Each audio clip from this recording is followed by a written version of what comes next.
Broker Blast, Jason Paulino. I'm here with someone so special, someone who needs no introduction. Oh my God. Someone that I've known for, I think I did the math, it's pretty sad, about 18 years. Really? Now looking at it, and I was looking at it, that's like... Including college. In college, because I was actually going to talk about the first time that I actually like saw you. Like I actually very specifically remember like the moment that I saw... really tall, white, slinky guy. Yeah, you were topless in minor theater, God. Wipeout, you were doing the twist. It was a magic moment. And now you are the billion-dollar broker, the philanthropist, the influencer, the everything that you are, father, husband.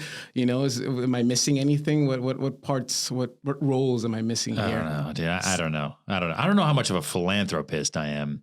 I should probably be a better philanthropist, but let's get to it. Let's do it. I feel like Amelia keeps you kind of in the philanthropy thing. No, dude, Amelia's pretty tough. Like Amelia's pretty tough. Amelia's like survival of the fittest. I don't know if it's like that Greek Spartan blood that she has, but she can be be tricky. Yeah, she can be tricky unless it comes down to like kids and stuff.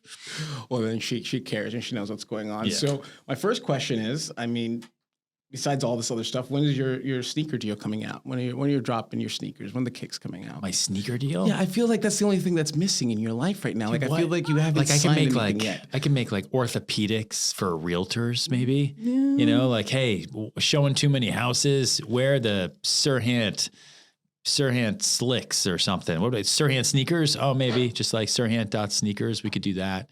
Dude, there's too many things. Like there's too much stuff.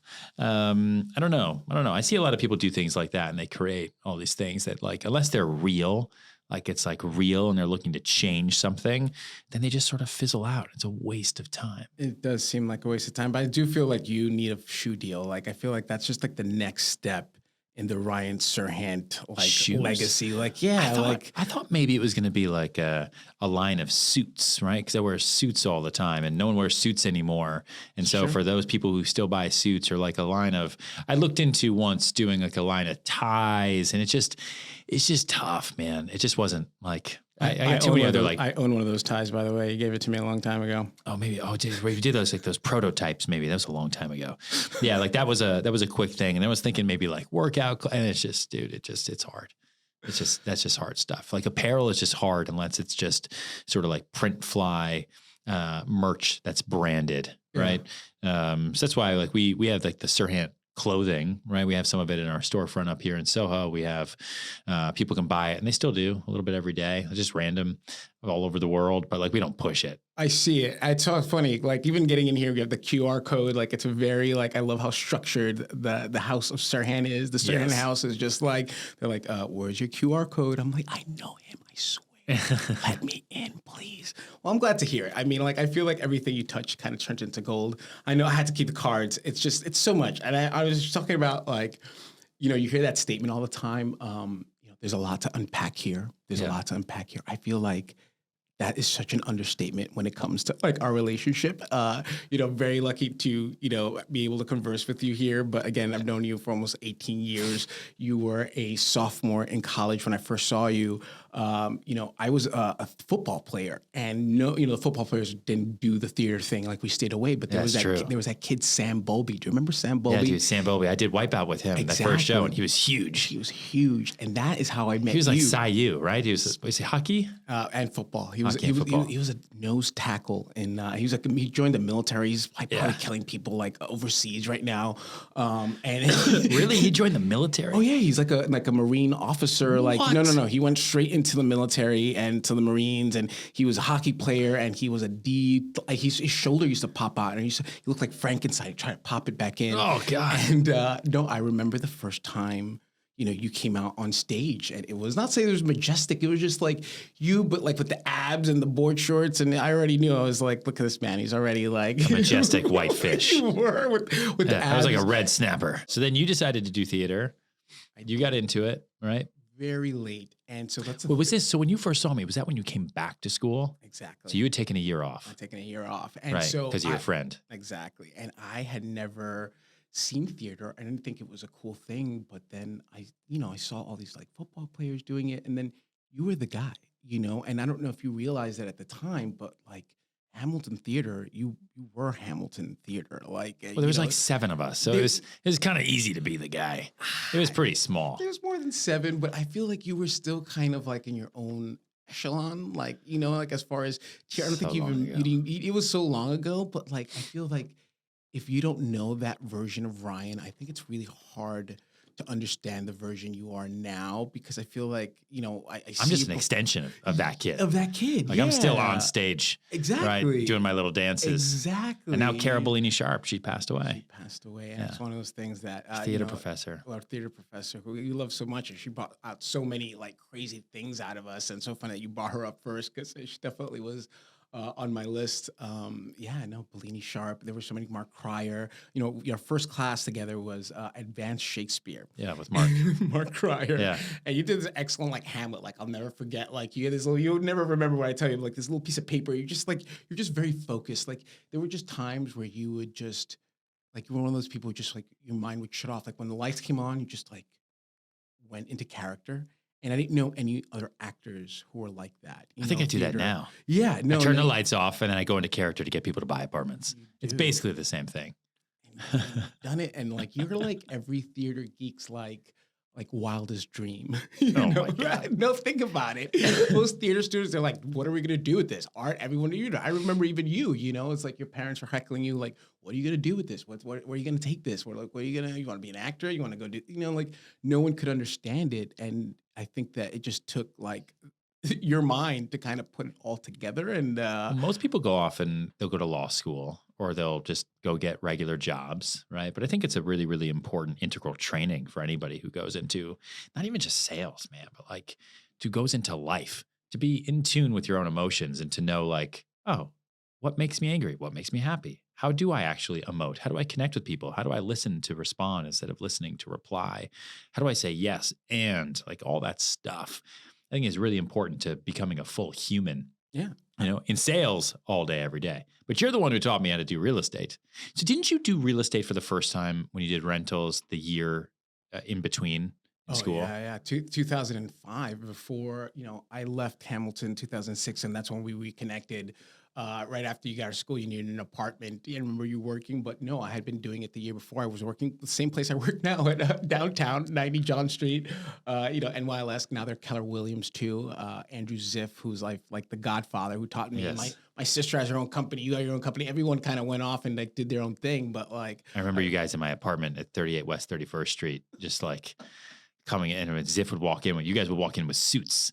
I remember that. And I was like, just in my jeans and t-shirt, because I was trying to do theater full time at the time. And you guys would come in and your watches and your clothes. I was like, damn, these people make money. You were doing like the cool stuff, man. Like you actually hand modeling. You were hand modeling, and like, do you miss the hand jobs? Yeah, no. I just talked about that this morning, dude. The hand modeling will never, ever, ever leave me. I think like my epitaph will still have the hands on there.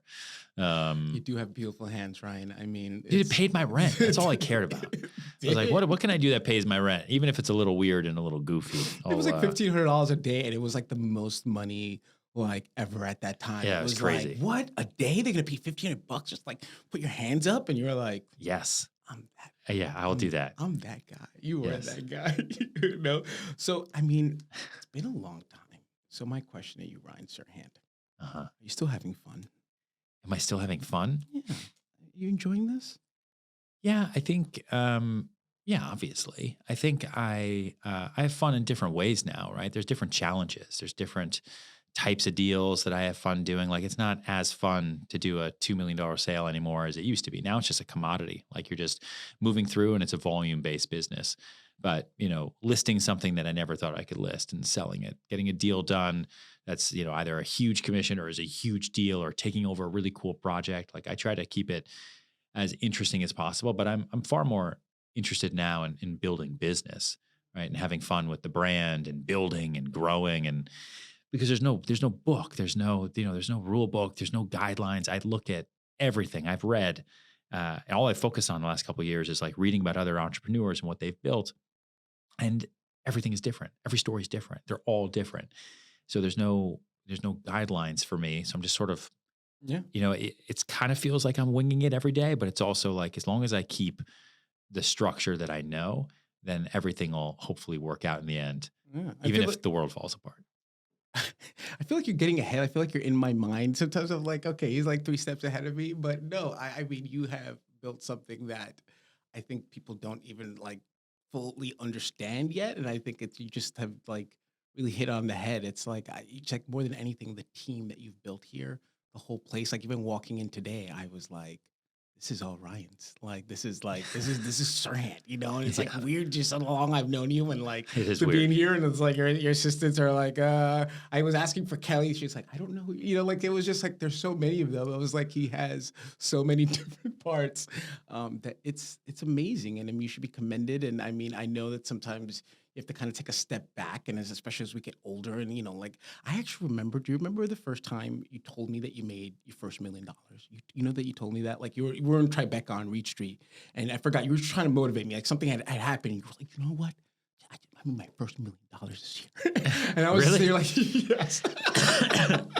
That doesn't really sound like something I would say, but I guess so. You know what? It wasn't something I think only because it was like a private moment. Maybe I probably should have shared that, but it was just like one of those things. Like you were doing it to tell me like, hey man, like you know, like get on it, like you know, see what's going on. And it was just I think a moment. At Were the you working time with me at that time? Yeah, I think. Oh, okay. I was like in the office in Tribeca, and I remember a lot of that stuff from there. You know, like I think about all the time. I remember there was one meeting where you were just telling us about like not living hand to mouth, and I honestly think about that all the time.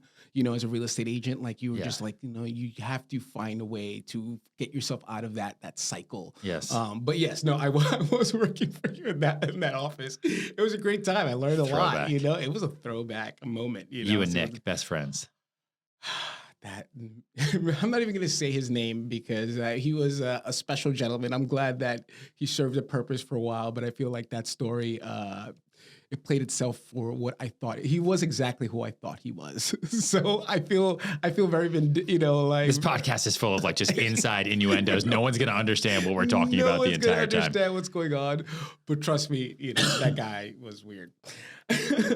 Okay. So how often does Ryan Serhant fire up the flamethrower? Now, I was on your social media creeping. Like I feel like last week, I feel like a lot of people are interested in the Boring Company's flamethrower just kind of haphazardly sitting on your desk. Tell us a little more about that. So you'll by the time this comes out, people will have seen it. But later on today, we're shooting a Black Friday commercial for the course, and so we were trying to think about, you know, there's so much noise, there's so much content. What can we do that is loud that people will pay attention to? And Diego, who's my lead vlogger, was like, I actually have access to Elon Musk's flamethrower. And we were like, no, you don't. He's like, no, I actually do. And so he brought it in yesterday on Sunday. And he's like, see, I found it. We're like, Jesus. And so, you know, it's going to be like, all right. So if you're in New York City with the flamethrower for a minute, that seems like interesting content, loud content. As we talk about the discount, and it's the analogy is going to be to, you know, the world. Right, the world's currently on fire. Like everything's crazy, but you should go buy. You should Right. buy. I mean, that's really. I forgot. I saw this great meme with brokers. Are like the world could be burning, and brokers are like, "Where are you going to live next year?" Yeah, You know, exactly. like we don't care. Looks like your house is on fire. Yeah. I've got a great one next door that's not yet on fire. You should buy that. When there's blood on the streets, buy property. Yes. You are the one who definitely seeing what's going on. And so again, I love filming here at the exclusive house. Okay, is the House of Serhant or the Serhant House? We call it Serhant House. I like Serhant House. Okay. Yeah, the House of Serhant, that's like the House of the Dragon. Or House of Gucci, you know? Yeah, or like House of Hammer, the new Army Hammer documentary. So we can't call it that. Yeah, no, too many bad. Yeah, it's Serhant House. So this is Serhant House, New York. We have Serhant House, Hamptons. We'll do Serhant House, Miami. And then we'll open up a few more in a couple other large cities. Other than that, the brokerage is totally built in the cloud. So it's all virtual. Agents work from their phones, their desktops, anywhere, anytime, with anyone on any device. Yeah, and that's really the way of the future. It is the way of the future. I was watching because now I've been on the Serhant YouTube like rabbit hole, like just started watching your videos for like 2 days. And I was like, wow, this is really impressive. And who writes for you? And No one writes. There's no writers. Is this you? Is this just all you? Is this all coming from you? Like sometimes like the stream of consciousness or the speeches or? Yeah, I don't know. Like I think that was, you were talking about kind of the mobile only agents and how important that was. I don't know. I just feel like there's something, I think I texted to you and I was like, that was very, you know, it's just like so well done that you talked to me. Yeah. Mobile first. Yeah. No, I think, you know, as we were developing the company and figuring out the brand and trying to determine, what the future of real estate is going to look like. Because we're not building this for people of today. Like, no offense to the agents that work with us today. I think this is a great place for you to be at. Yeah. But, you don't build a company to work for 1 month, right? You build it to work forever. Mm-hmm. And so I'm very focused on Mission 2030. And like, the kids of today are the clients of tomorrow. And so how do we make sure that we're creating revenue today so that we can survive, right? And make a difference today, but then build something long lasting. So like, our best days aren't even here yet. Like, the best year that we've ever had, we haven't even had it yet. The best client we've ever had, we don't even know that person yet. The greatest agent to ever walk into our door, haven't even met him yet. I love it. Right. I love how optimistic you are, because you have to be. Especially with how the world is right now. I think it's hard to find people who are just so like gung ho and happy and like excited for life. Yeah, I feel like, dude, on the days where I wake up and I'm super tired and super exhausted, and I say to myself, like, fuck this day. I don't want to do this day. I'm just going to get through it. The day ends up sucking, unless something amazing happens that, like, woo, thank God that. Typically the day just sucks. And I realized that I wrote off that day by myself at the beginning of the day. If I think about the days that were really like my greatest days, man, that was a great day. It's great because I made it great.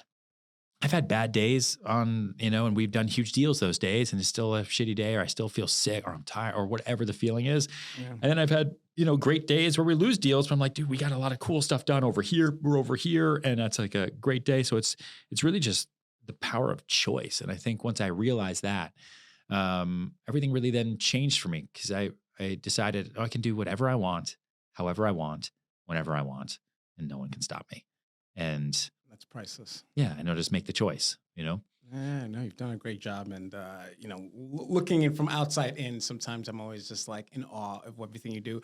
A shout out. Can we just say something though? Go ahead. For those of you who are watching this, because you didn't really do like a full introduction of who you are. No. Right.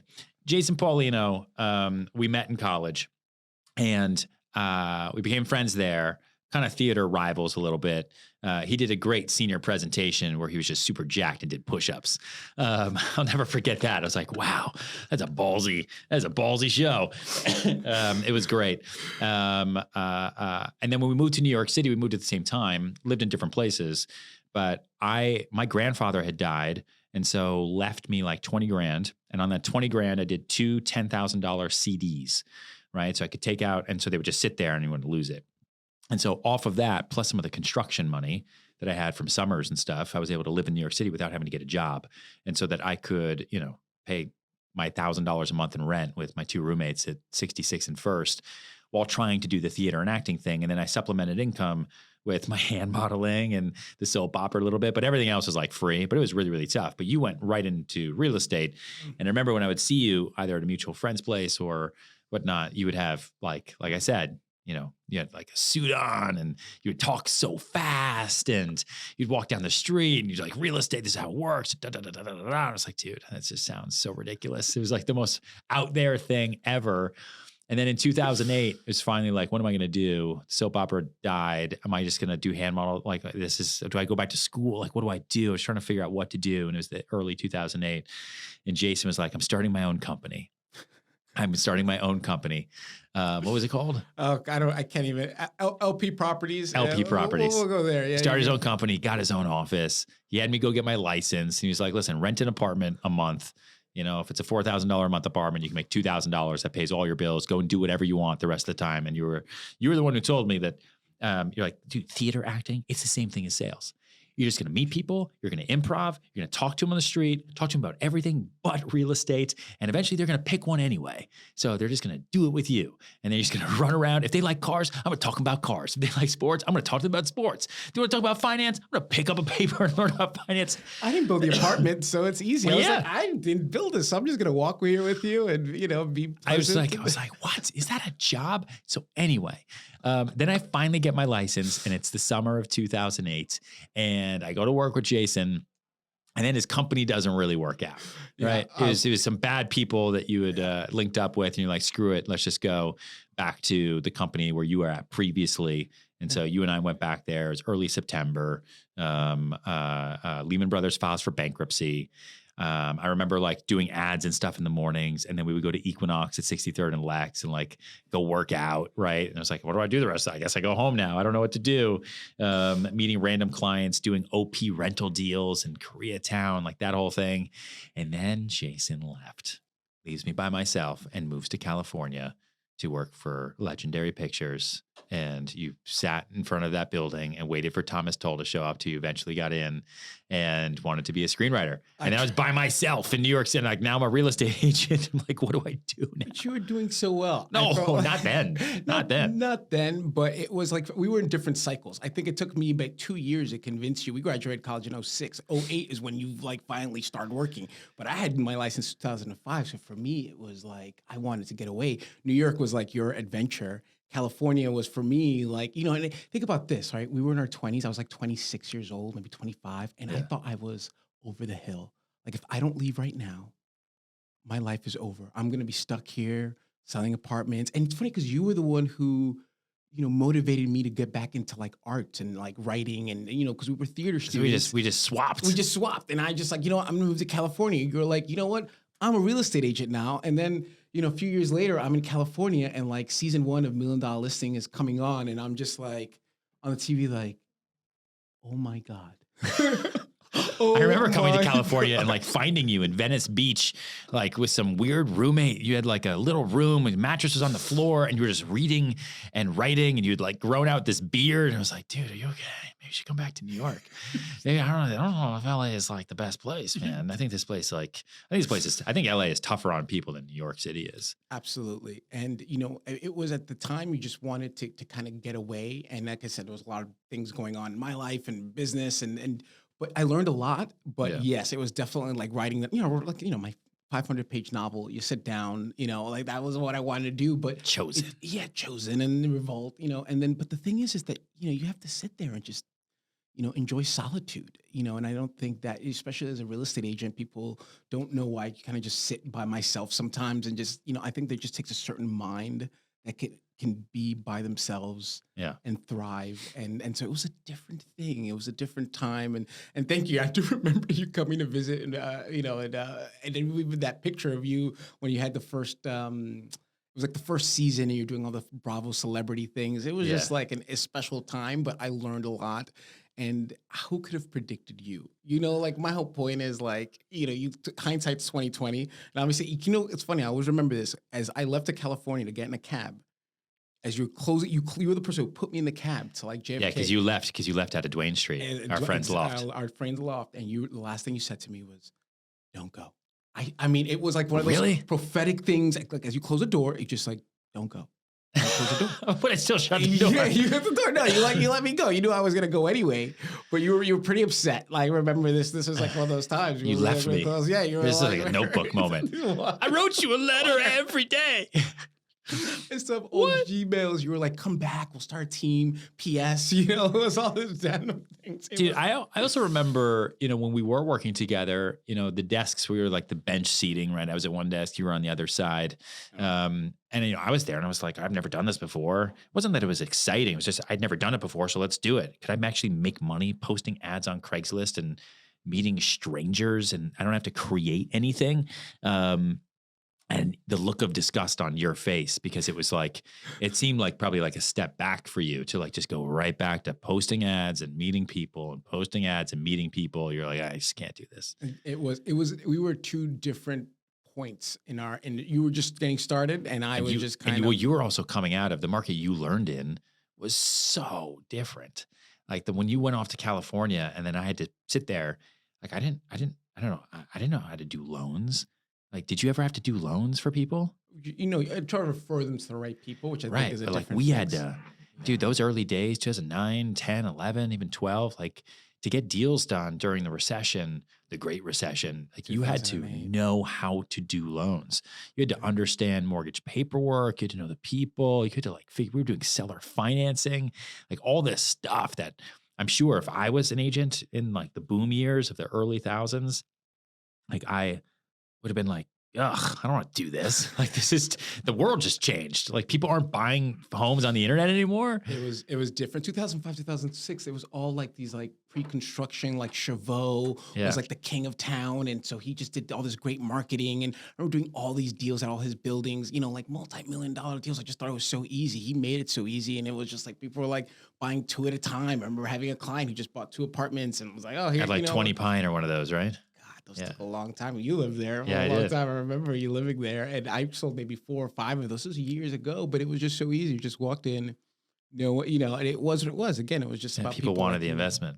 People wanted wild how things change. It was, but FiDi, it turned out. Listen, I work now in FiDi every day, and we used to say that it would turn into this residential hub. Yeah, and we were right. Though. Yeah, no, now, it's residential everywhere, and you see people. I'm going up John Street, you coming down. You're like, where are these people going? I'm like, oh, they're going home. Yeah, with their dogs and their babies. It's not a ghost town. It's totally changed. It's totally changed. The Fulton hub. It's like one of those things. So again, I've known you for a long time, and so I have a lot of questions because it's like, I don't know. I don't feel like you've never given me this opportunity. I was actually so ecstatic. I was like, you know what? At least I'll have like a film of your reaction to my questions. Even if you didn't answer, I'd be like, you know what? I'm at least going to see what he thinks. And, it was all good. But yes, 2004, minor theater, Hamilton College. Okay. Topless, doing the twist. And you were really good, and you were just really focused, and you made theater really cool. I'm sorry to zigzag because I feel like we have to kind of macro out and kind of zoom in and zoom out a little bit, because I feel like you're doing so many amazing things, and I want to get to that. And I know we're out of time, but I do also want people to understand. I've seen a lot of your interviews, and they never really go, not say in depth, but you're a very private person, and I feel like you don't really. I feel like I think you need to tell people more about like kind of like your struggles and like what you. I mean, it was. I mean, it's been a long time. I mean, I'm not gonna lie, man. If I had been able to buy a piece of of Serhant stock early on in the game, it would have been like set for life. It's one of those things where you look back on it, and it's just such an amazing story. Like, I feel like one day, maybe when you're like just the beginning, Paulino, just the beginning. Not really, but you've just kept going, and not only that, but I remember your first motto when in the $1 Million Listing was expansion and always. And I thought it was kind of corny the first time I heard it, but then I realized man, you live that life. Yes, you are him. You Dude, if you're not growing, you're dying. You literally were not kidding around. You're like, I'm going to keep expanding, and I'm going to keep getting better. I'm going to keep getting smarter, and I'm just going to be and I don't, I know a lot of people who've started with you, and a lot of people who did $1 Million Listing with you, brokers, people who always tried to be around, and they all fizzled out, and they're gone, and you're still here in your suit, and your hair is perfect, your teeth, I'm just saying, you're the sole survivor who came out the Stepford husband over here. Nothing changes. You came out the mud, and honestly, people don't realize how crazy real estate is, but you pulled out your mud, and you're still pristine, which I think people don't understand how difficult. It's difficult with what the game that you're playing is so. It's dirty. It's dirty. It's dirty, and it's hard, man. That's why the turnover ratio is so high, right? 85% of the people that get into real estate quit every year. It's just too hard. For as many people who say oh, I want to make money, I want to be rich, I want to work for myself. That's great. The minute you actually get that opportunity, they're like, nope, give me back my 9 to 5. Someone just come tell me what to do. I just want to know when to show up. I want to know when I can go home and just watch TV. I want to know when I can do my own stuff. I want my weekends. And there's sacrifice to all that. I don't have weekends. I was here in the office all day yesterday. I wasn't with Zena or Amelia. I wasn't with family. I wasn't at a barbecue. I wasn't watching football with friends. I don't have time to watch football. I watch football on my fantasy app to see if I'm going to beat you or not this week. And freaking Amari Brown is going to kick my ass tonight. Super annoying. It's AJ Brown. Whatever it is. AJ Brown, you are up technically, but it is Monday night. And yes, unless AJ Brown breaks his legs right before kickoff, the chances are. If someone takes out his knees, you're just going to know it was me. Okay. I flew there. AJ Brown is now out for tonight's game. That would be great. I thought it was hilarious. I was like, when you filmed the podcast, I realized, this is the week I play Ryan in fantasy football. We're definitely going to go into fantasy football because I play at the Serhant League. I play with your family, and it's just too entertaining to kind of skip over. So I have in-depth notes for the things what's going on. But I have one quick question for you. one thing that I miss more than anything, and I have it somewhere, I'm gonna have to find it in my bag. I think going back to our college days, Oh, Streetcar Named Desire, okay. Stanley. Yeah. At that time, you would maybe gain like 20, 30 pounds of muscle. I mean, I think about from like the first time I saw you on stage to like your senior year. It was very special for me because I don't know if you remember this. Yeah, I was eating and just lifting in the varsity workout room. With me. Yeah. And that's what we actually We would kind go of to the became third friends. floor and we would lift up there because I would need a spotter. And then I would like, you know, dude, you don't take, I took for granted the food at college. Like you don't realize how expensive food is until you have to pay for it on your own. But I was like, I'll eat breakfast twice, you know? And I just like ate and lifted because I wanted to like put on size, and it was like yogurt, tofu, and like, you know, like granola. So I could get in like those heavy carbs in the mornings. I would have like 2 lunches at night. I would just sit there with like a tub of peanut butter as it was just like good fats. It was just wild. Commons. I will never forget it. It was great. And That's what I miss about college the most.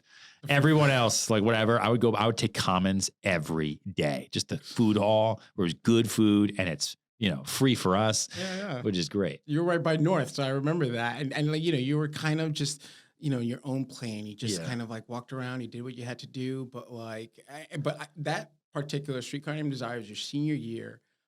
You were Stanley, and I'd never seen anything like that. And I was an usher for most of the episodes. And there was a scene where you'd have to come up the middle aisle, and you'd basically be hiding out in like the lobby while the scene was going on. And we would just kind of chat for a few seconds. You'd just jump in there. And, you know, I actually have the play here.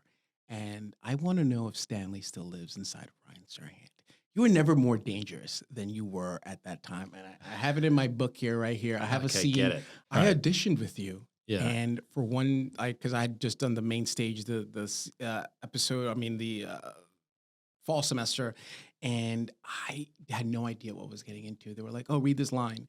And I remember Craig Luttrell, the professor, was like, "You said action," and you just like you did the draw, like your whole body like went into character, and it was like the first time, you know, like no one else did that. You know, like in theater, and was like, "Oh, hey, you know." See, so I did. This is kind You're of gonna make me quit real estate and get back into acting now. There's all this good pats on the back. I feel like there's hope, and I think that anyone who's seen you in theater would hope that you would actually do that. You know what? This is it right here, Stanley. I've been on to you from the start. You're talking to Blanche. Towards the end, I kind of just want to see. Oh God. Dude, I do not remember this. Yeah.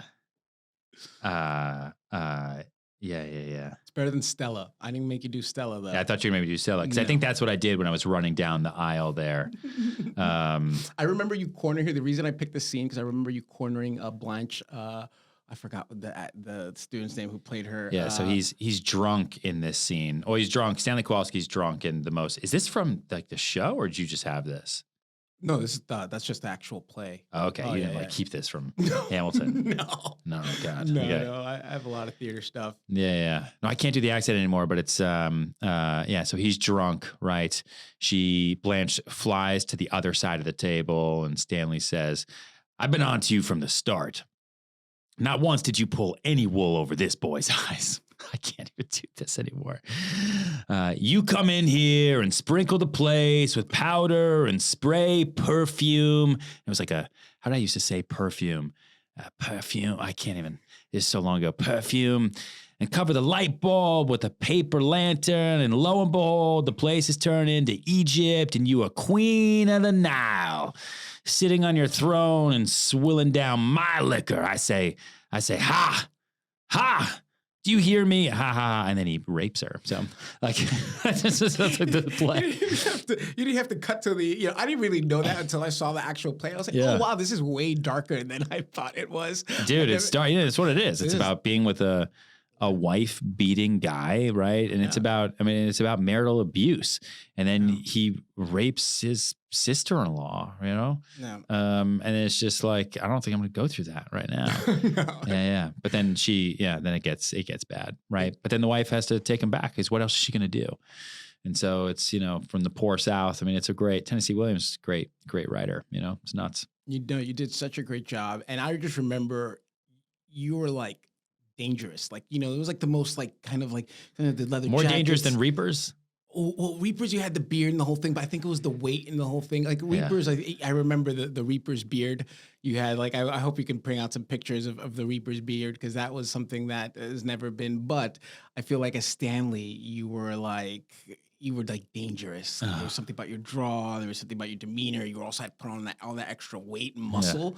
Like, You took it very seriously in upstate New York. You did. I mean, there was nothing else to do but to take it seriously. But then you come down to New York City to do it for real. And what they don't teach you in college is all the stuff that you just did to become Stanley Kowalski, 15 years older than you, and, from Louisiana. All that stuff goes out the window. If you want to make money in theater or film and television, you need to really know how to play yourself. What do you look like, talk like? What is your one thing? And go and do that 1,000 times until you get cast at one thing. If it works, do that again and again and again and again and again. Like no one was going to hire me to play an old man, right? Even though we'd spend 6 months trying to perfect the old man. People are going to hire you to be you, and just be able to emote and connect and talk and listen. And I feel like if I could go back to Hamilton, go back to theater school, like you do character study, but every year I would really hammer into people to pull out just them being them, that's what I think. That's why I like improv so much. And that's why I have so many people do improv, because you can mess around and play and pretend you're on fire and, whatever. But a lot of it comes down to shit. I got to think on my feet. How do I think on my feet and say something that you're going to be able to react to versus just, I'm just going through life. Yeah, I think theater opens up the imagination in ways that I don't think that people understand the power of it overall. And I think as a salesperson, you have to have a lot of imagination and be able to really put people, even if they're not there, for them to feel like they're there. And I think that that's the one power that theater brings, is that it really makes you feel like you're there, and you were the best at it. And so I was a fan of Ryan Serhant like way before like you became like a TV star. So I was like, well, I was one of your first groupies. I was. So I love it. So would you kind of already brought this up, but would you consider bringing back your acting career if the right opportunity arose? Yeah, I mean, I would tell you, and Amelia, my wife, will tell you the same thing. Probably one of the best days of my life was being on set with Ben Stiller, Noah Baumbach, Adam Driver, Amanda Seyfried, Naomi Watts, right? And being in Lincoln Center, like I had a trailer. It was like going through my lines, and I was just filming, and it was a long day. The one movie I ever did where they cast me because of $1 Million Listing. Yeah. Great. And I played Hedge Fund Dave in that movie, and I was like, I only ever want to do this. And I tried hard after that. I just could not balance I couldn't balance $1 Million Listing New York, plus building the real estate brokerage, plus like life, plus trying to be in LA to audition for stuff. But I got my first real agent out of that. And I still have the same agents to this day. And it was, but I definitely think before I die, I want to get back on stage and do something. You definitely should. And I mean, just stage, but I really did think like when we were younger that you'd end up being just like a movie star. Like I just really never seen anyone as dedicated, and people like just loved you. Like your performances, like you were literally the main character from our sophomore year to all the way to senior year. Like you were always like the main character. And so it's like one of those things looking back on it, it's like, no, that makes total sense. Like this is still kind of right. And this is definitely the center of what you are today. Yeah. And so, yeah, kind of wrapping back into, our time after when we first like landed in New York City, the U-turn, the soap opera. I feel like I have to bring that up. Your 13-week contract. I remember us, you getting, we'd be out and like they'd bring you your script wherever the hell you were. Yeah, that was great. It was great. It was great for bars and stuff. And people would show up and bring me a script and be like, no, I'm just on a TV show. show. We snuck into like the back of like all these clubs and be like, do you know who this is? And we'd go to VIP. Like, and they would wave me in. I'm like, dude, they definitely thought I was somebody else. I don't know. They thought I was like some other random person that was not that. And then we go in and yeah, those are fun times on 14th Street. That was up and down now. I think it was called Plum at the time. Yeah, it was Plum. But it's now up and down. But those were like really like, you know, after post 20s, like we just thought we were cool and just like going in there. But I remember you getting that U-turn, like that contract and you Yeah. winning and then, being the evil Intern. doctor. Intern. Intern. Oh, I called it Yeah, it wasn't U-turn. U-turn. Yeah, intern. It was intern to find the next soap opera star on As the World Turns. Do you miss CBS.com. Yeah. Do you miss being on daytime TV? Would you do something like that? I mean, I would have stayed, but they killed me. I guess I wasn't that good. It was hard, dude. Like it's one thing to be on stage and perform and have months and months to prepare and all that. It's another thing to like churn out those scripts day in and day out. And that's why the soaps just ended up not lasting and to do them. And the soaps are a different character. They're looking for a very specific look, a very specific style of performance, right? That the people can tune into left and right. And it just didn't click for me. But, then I wouldn't have gotten to real estate. So everything happens for a reason. Everything happens for a reason, but you were very good on, and then obviously the hand modeling, which you talked about before, and your hand jobs, only because I feel like that was what got you by. You were so happy at the time. Like I remember you being very like, yeah, it was great. Just like, okay, like look at this. And, we have that great picture of you like on 8th Avenue, like all the cell phones and all that. People always, and every time I see like the caricatures, like with the hand models, I always laugh because I'm like, oh, I know whose hands those are. Like once in a while, you'll see like an old poster or something like that. And I'm like, I know exactly who that was, but it is a process and you paid your dues, and again, it wasn't always certain for you. And there were a lot of people who told you like to get away from that stuff. And, and then I think that's even what got you into real estate was. Yeah, it's just go back to school. That's everyone's answer when you're that age. It's just go back to school, just get a job, go back to school or get a job. Yeah. Go back to school is definitely. But then time flies, man. And next thing you know, it's 2 years later and you're still doing that temp job or you're still doing that thing that you didn't think you were going to do. And it's, it's that classic line of like, how much did they pay you to give up your dreams, right? Exactly. I mean, for me, it was, real estate brokerage commissions that were paid to give up my dreams. But then I figured out a way to kind of bring the dreams back into work. And that's now like, you're sitting in our podcast studio. There's a fleet of content creators and editors right outside this wall. On the other side of this wall is a whole education business, and they're arguing about our commercial we have to shoot later today and with a flamethrower, it's pretty impressive. There's a lot of fun stuff that we do and then upstairs it's all deals and percentages and angry sellers and developers and then in the middle, it's all the agents running around and inspiring them, leading by example as best I possibly can.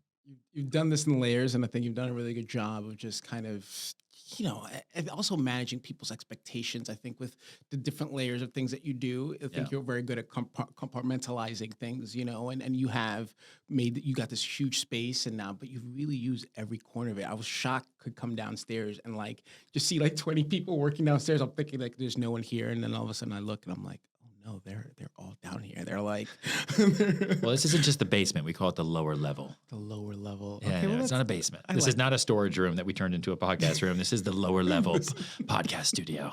Serhant House. Well, you've done a beautiful job in seeing what's going on.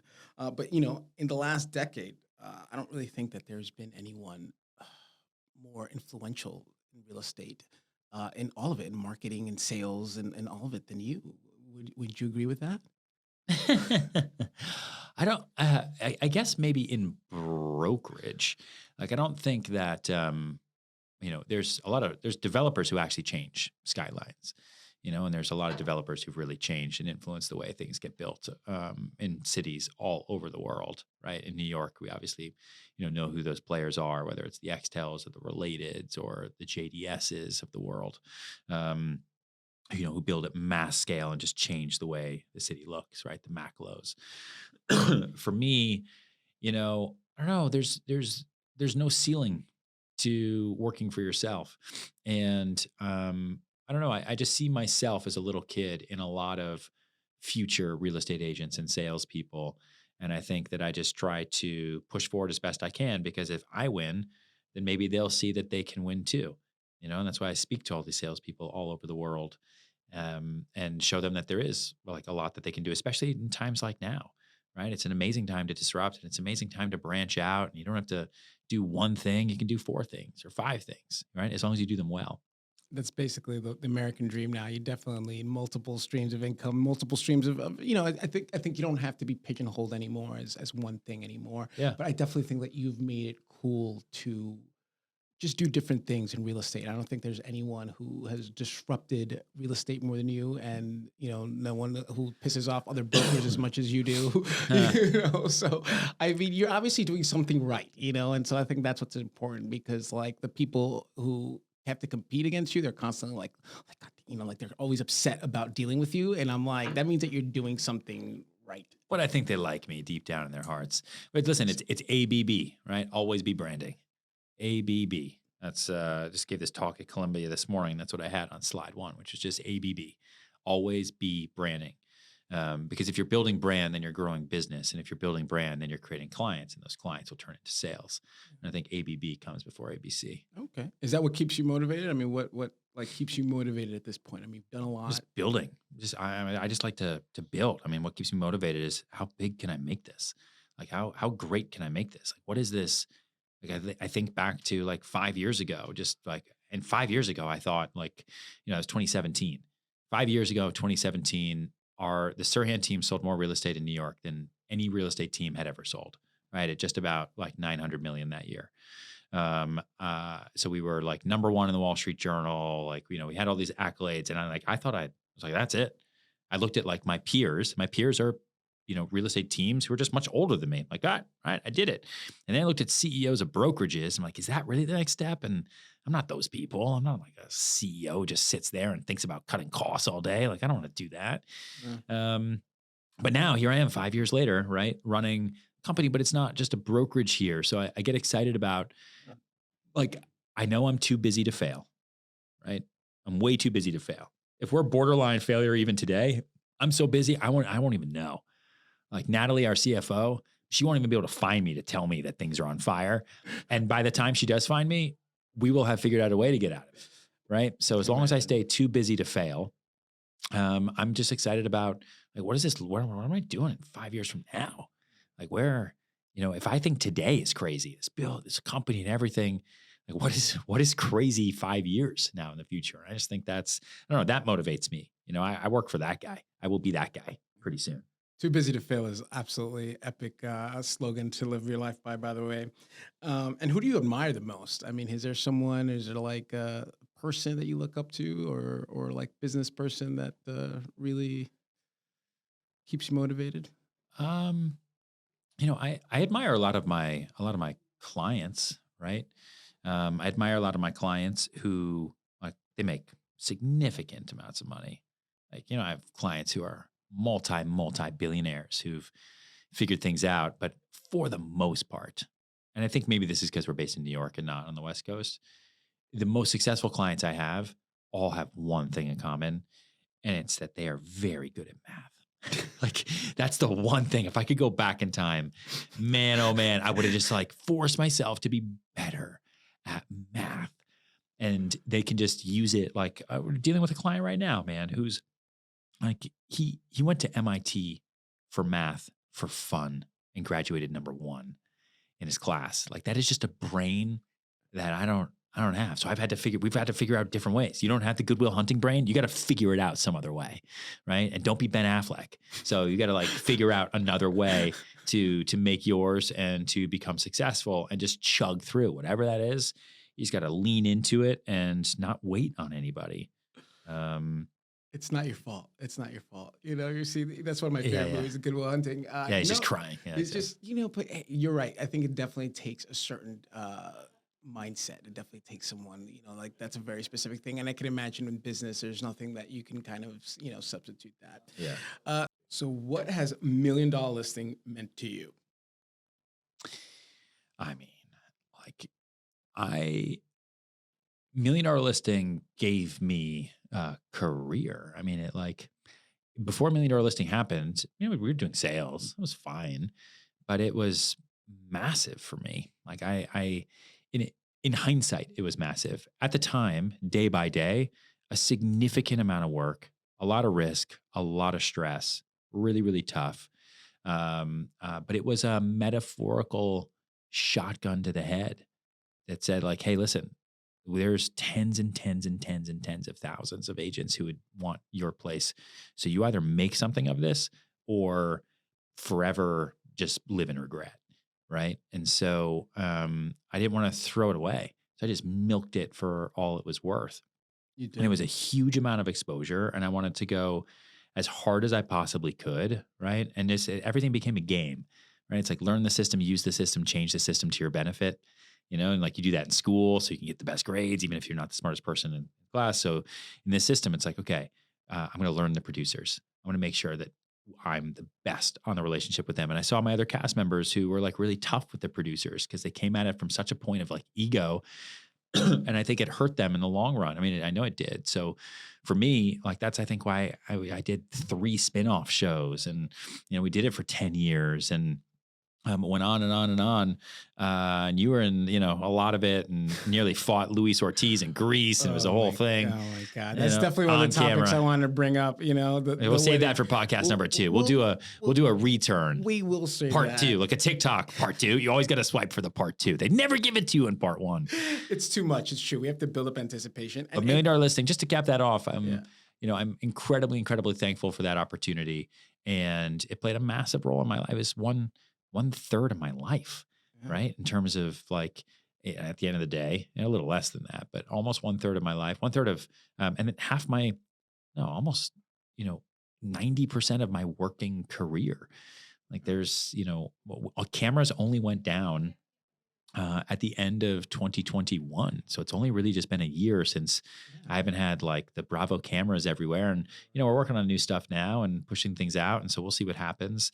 But it's always about, taking things into the future. Like you're not posting on Facebook forever, right? What's the next thing? Where are people? Where's the attention? Where are you grabbing people? And what do they want to see? It's a different world today. So I'm excited for what's to come. Would you ever work with Frederick ever again? Who? Frederick. Who? Okay. You know what? Next question, please. Part 2. That is fine. You know what? Yes. Let's save this for part 2, sir. You know what? I appreciate your time so much. You have been like one of the thanks for doing this friends that I've known my entire life. Like you're like such a inspirational story that I just love sitting down and talking with you. I know you're such a busy man. I don't always get a chance to sit down with you. I always joke that you got Amelia during the wedding and I got Stratos. I got your That's true. brother-in-law. After the wedding, I got Stratos and you got Amelia. And we love the Bikrakis clan. And I promised Stratos that I would, bring him up and drop him off and see what's going on. He's my godfather. He did. He got you Justin Fields, Thank God. Thank God. It's not going to help me tonight because of AJ Brown, but it's at least it helped me a little bit. We had good times and we'll keep having good times. All right, I thank you, sir. appreciate you so much, man. All right, stay tuned for part 2. Boom.